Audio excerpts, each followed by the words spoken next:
12 ربیع الاول اسلامی کیلنڈر میں ایک اہم تاریخ ہے جس میں پیغمبر اسلام حضرت محمد صلی اللہ علیہ وسلم کی یوم پیدائش ہے۔ اس دن کو دنیا بھر کے مسلمان میلاد النبی یا میلاد النبی کے طور پر مناتے ہیں۔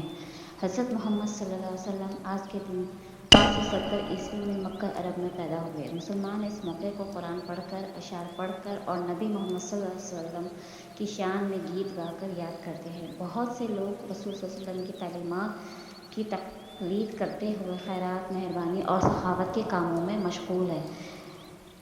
میلاد النبی مسلمانوں کے درمیان اتحاد اور خوشی کو فروغ دیتا ہے کیونکہ وہ حضرت محمد صلی اللہ علیہ وسلم کی ولادت کا جشن منانے کے لیے اکٹھا ہوتے ہیں۔